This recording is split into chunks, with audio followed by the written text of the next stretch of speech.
At the moment, over the past few years, I've really gone deep with the body weight kind of resistance training on high intensity training side of things. So longer kind of duration wall sits, focusing on trying to increase my total number of chin-ups.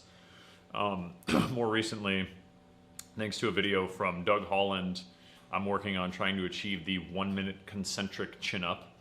That is 60 consecutive seconds of a concentric, and then trying to achieve that equally on the way down.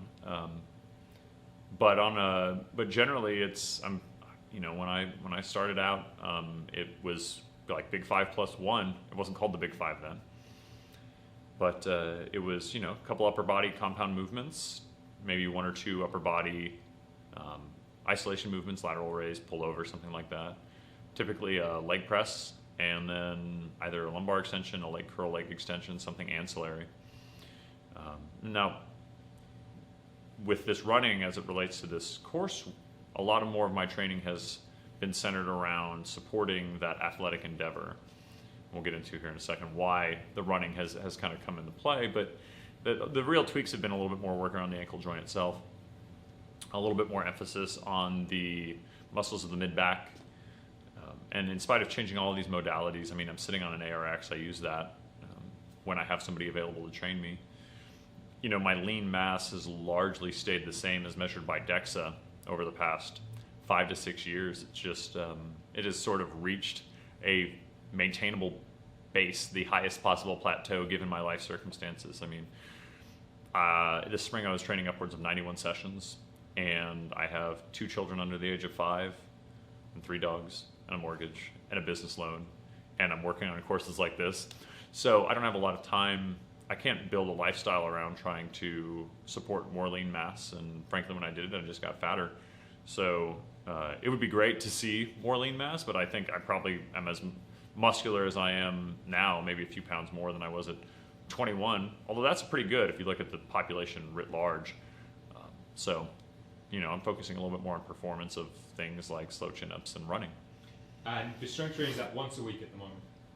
Once a week at the moment. Actually, I just came out of a period where I went to a higher frequency, but it was literally like a set of chins, a set of push-ups, a wall sit every other day or every third day. So the total volume, because normally my once a week workouts now are in the neighborhood of 10 exercises to muscular fatigue. I tend to run on the shorter side with my time under loads. I can stack that leg press over there. There's a Nautilus Nitro leg press over there, but I'm good for 70 seconds.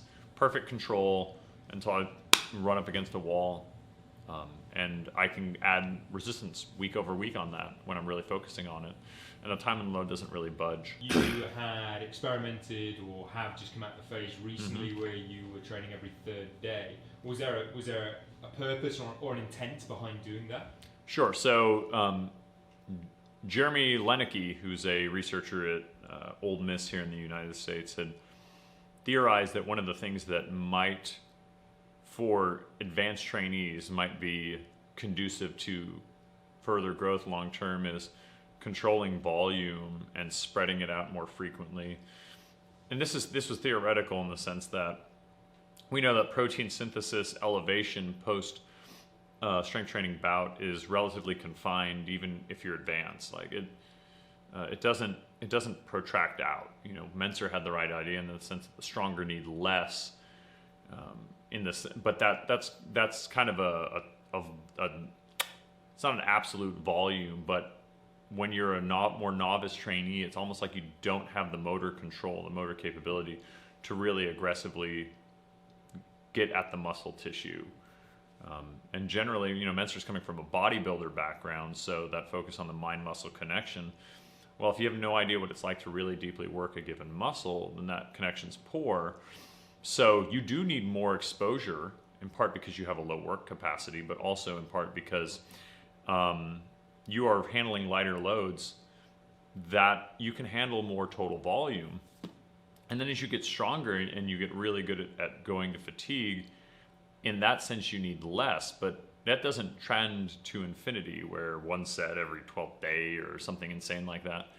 It's not conducive to gains in the long term, because if what you're after is more muscle mass, the things we can measure, we know that you are adding more lean mass or more amino acids, synthesizing more proteins for that, for a relatively fixed window of really about no more than 48 hours after a workout.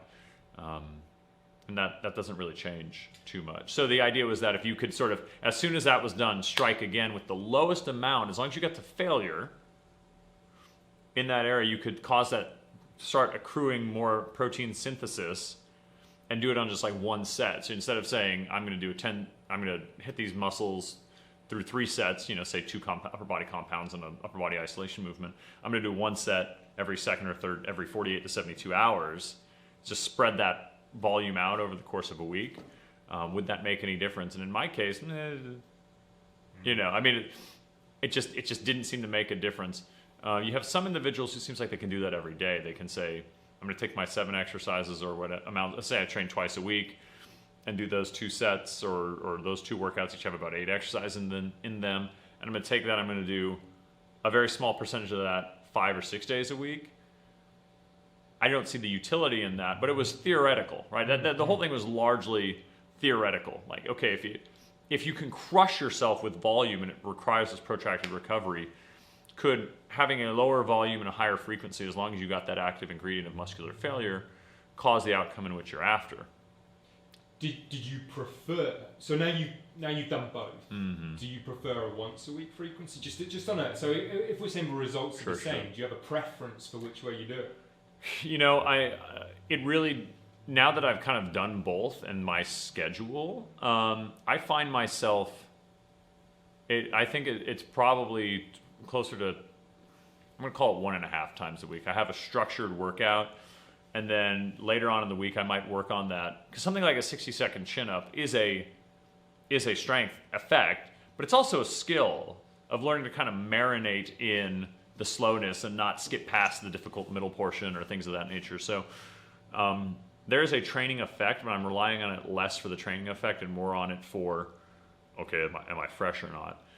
If I am especially busy and I don't want to go to the well, the idea of, okay, I've just trained, I've just done 16 or 18 sessions, and my whole week looks really, really jammed. Because even if I do my once a week workout, I really just crush myself and do a drop set, I still don't really get all that sore or have an incredibly protracted recovery. Then it's easier for me to go home, pick my boys up, and when I get them in the house, then Daddy's going to do a 2-minute wall sit, a set of push-ups, and a set of chin-ups, and then do it again 2 days later, and then do it again 2 days later. But if I'm doing it once a week, I basically just compress an approximate amount of volume into one workout, and then I'll do my run on the weekend. So I almost look at it by my week in that sense. And in many ways, that may well fit the lifestyle of many of the successful people who actually come to train in a facility like yours. Sure, absolutely.